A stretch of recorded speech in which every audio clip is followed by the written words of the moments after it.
I'm raising the stakes right now. If this is a poker game, I'm shoving my chips to the middle of the table. I'm raising the ante. Anybody wants in, get in. Anybody wants out, can get out. That's right, everyone. This is Tim of the Online Big Blue, bringing you the best in New York Giants sports talk. Yeah, we're raising the ante. Why? You don't know why? Can't talk. The season will be starting on Sunday. Sunday, Truckosaurus. Oh, we are so excited. We're all ready. You know what? We are sitting here and we are looking to, and we are ready to go because we want to. Autobots, roll out. We are rolling out with the Autobots right now because we got the Tennessee Titans this Sunday. We got the big game. We got some giant news to talk about. We got some things to go over. We got some things to review. We're going to talk about some players who must step up against the Tennessee Titans. We're going to do a little bit of the preview of this game because of the fact that we're not going to give the score of the prediction yet because we're going to do that on Sunday, but we're going to go through a little bit more of a preview, and we're just going to talk about the Titans first. First, we want to talk about Wyatt Davis. Wyatt Davis, we hardly knew you. Wyatt Davis, of course, has been plucked off the practice squad by the I would say the currently offensive lineman deficient New Orleans Saints. He was with the Giants for a hiccup. He's moved on. The Saints signed him off the practice squad. The Saints have some issues on the road, sort of like the Giants along that offensive line. But you know what? We're not going to be able to groom him. We're not going to be able to see what he can do. But you know what? Wyatt, you were a Giant for a minute, but once a Giant, always a Giant. So the Tennessee Titans. We've talked about this before. We talked about the anatomy of an upset. We've talked about guys that. Things that could go wrong, things that might go wrong, and things that could go right and might go right for the Giants on both sides of the football. One of the things I kind of wanted to address quickly is there's some guys that they're gonna have to step up. They're gonna have to play above and beyond if the Giants are going to be having any chance to get a win. Now, you have a lot of people out on social media who are delusional, who think this Tennessee Titan game is going to be a rollover. Tennessee Titans are predicted to win their division. Tennessee Titans have made the playoffs X amount of years. Tennessee Titans have a good coach in Vrabel. Tennessee Titans got a hell of a running back in King Henry. Tennessee Titans have a good quarterback in Ryan Tannehill. They still have, even though they lost their top rush guy, they still have a good defense. A very good defense. And I know some people are going to say the secondary is suspect with their corners, but so are ours. And that kind of leads to what I want to talk about players that need to step it up, to kick it up a notch, to put it into gear, to Autobots roll out. Autobots, roll out. These are our Autobot rollout players of the day for the Tennessee Titan game. And one of them we're going to look at right now is going to be the person on everyone's mind needs to be Aaron Robinson. Aaron Robinson right now is backed up by Cordell Flott. Aaron Robinson is going to be the guy that's going to need to man the other side of the field. As Dory Jackson is going to try to lock down probably Robert Wood or whomever else the Titans are going to put on that side. He's going to be a guy that if you watched him play over the last bit of time that he has played, he's had some issues keeping up with his receivers. We did a whole video about the fluidity of hips and how he backpedals and sometimes how he stands a little too erect when he tries to drop back into coverage. But if you look at Aaron Robinson, what's behind him? You hope even though Darnay Holmes had a wonderful camp, you're going to keep him in the slot, but you got Cordell Flott behind him. If you look at his pass, I always love it because we always have to go to Pro Football Focus. If you look at his pass defense grade during the preseason was 33.4, and I think that's generous. He looked shaky at times. He looked like he just did not belong at times because he's always a step behind. And I did a whole breakdown video of why I think that. And like I said, I normally don't do breakdown videos of players' performances, but as a former defensive back, I saw some things that, the Giants definitely probably have solved and are working on. But if he struggles mightily, like I said, if I am Tannehill and I have Jackson on the right side, I'm just looking to the left. Because more than likely, he is going to be going up, in reference to Aaron Robinson, the speed guy, the rookie.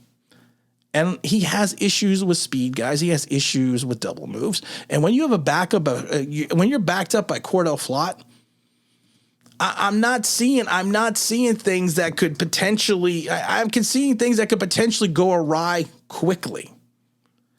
And you have to be concerned. Immediately, you have to be concerned about that CB2 position. The other position I am gravely concerned about right now is the middle linebacking position.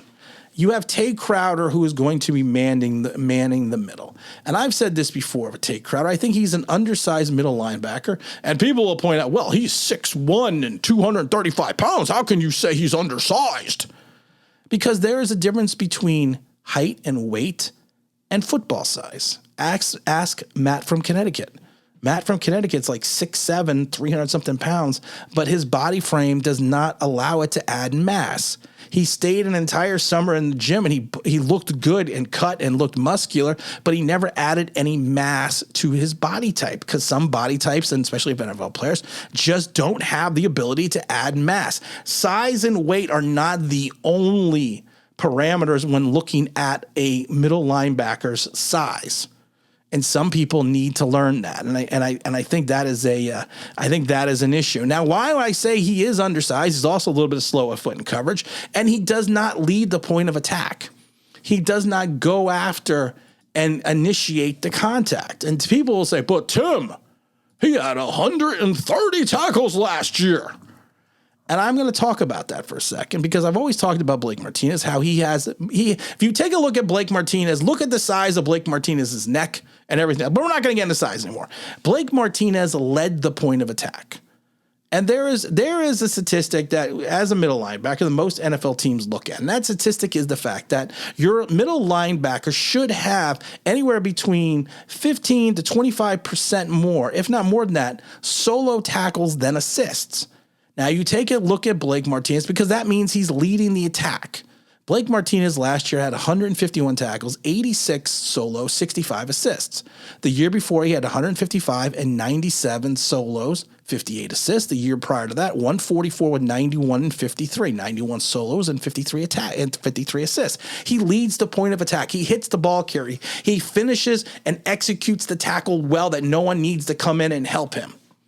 He's making the solo tackle. Tay Crowder, as all the people will point out, has 130 tackles in 17 games. Okay, let's do a statistical breakdown. 64 solo, 66 assists. And I know they're going to say, well, he played right outside linebacker. He also played middle linebacker last year, but we're not going to get into semantics. 64 solo, 66 assists. He has more assists than he has solo tackles. So he is not leading the point of attack.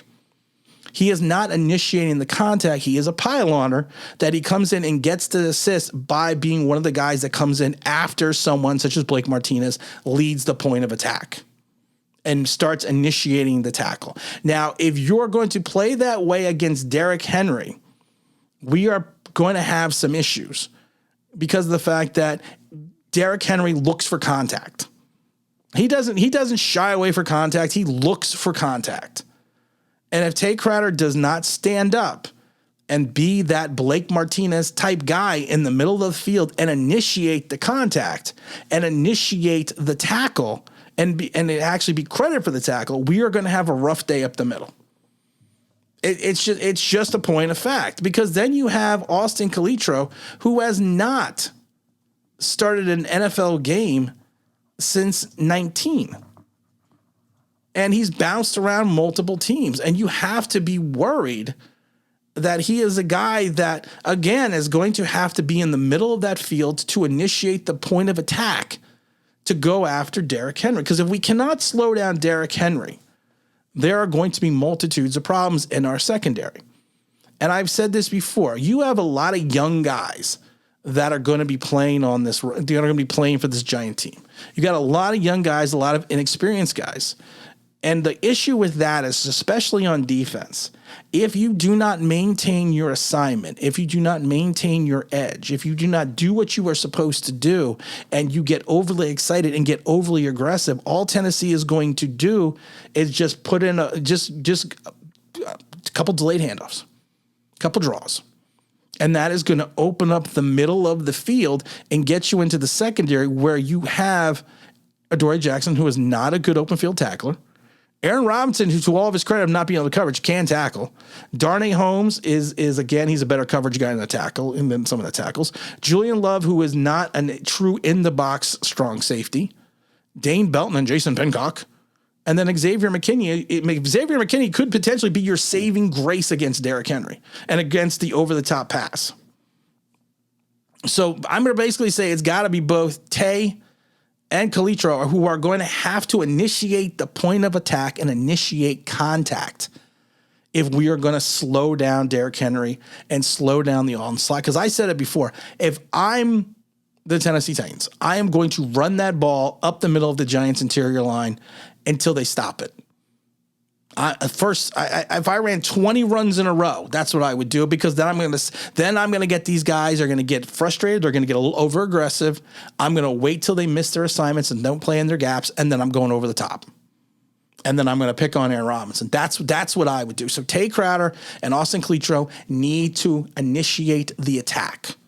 Initiate the point of attack. Other guys that are going to have to step up and play well, of course, is going to be Daniel Jones.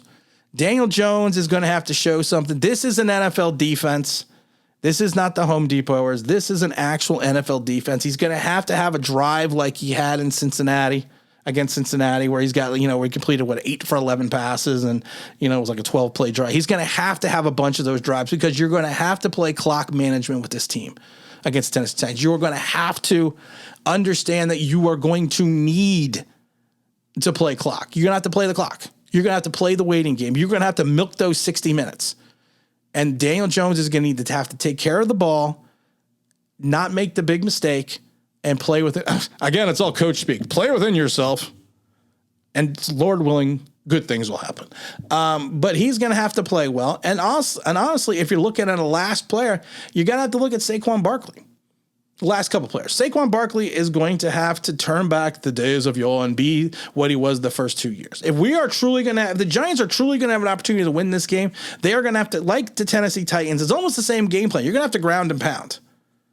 The only difference is Tennessee has more talent on the defensive side, but you're going to have to ground and pound. You're going to have to play the clock game. You're going to have to manage this game correctly.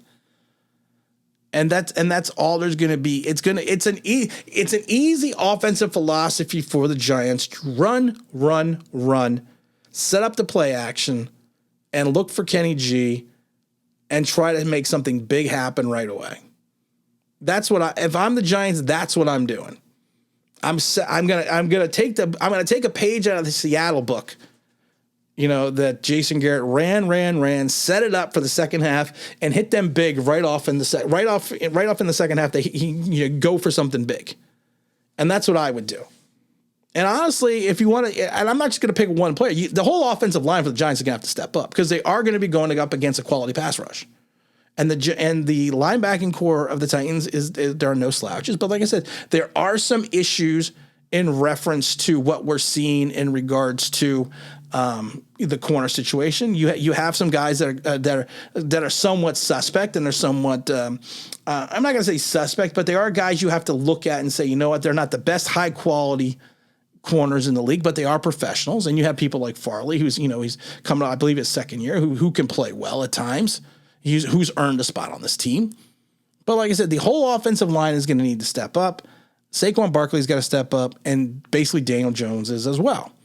And like I said, if we're looking on the defensive side of the ball, and also I forgot about the entire defensive line, because you're going to have to step up. This is another game that Dexter Lawrence is going to have to step up and show something as well. He is going to be the nose tackle. He's going to be the man in the middle. He is going to be the guy that he needs to initiate that forward push that hopefully allows Tay Crowder and also Calitro to flow like water and go through the vines and find the ball carrier.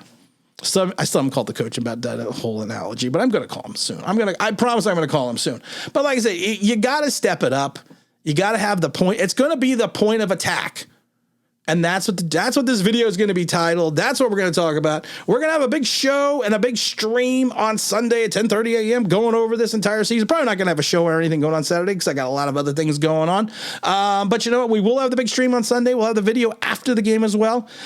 We may even do a quick drop-in video, quick live stream during the halftime. I haven't decided yet, but we'll figure it out again. And again, this is Tim with Online Big Blue. We're bringing you the best in New York Giants sports talk in there, Tim. And as always, if you could if you subscribe, if you can ring that bell, I think it means that'd be awesome.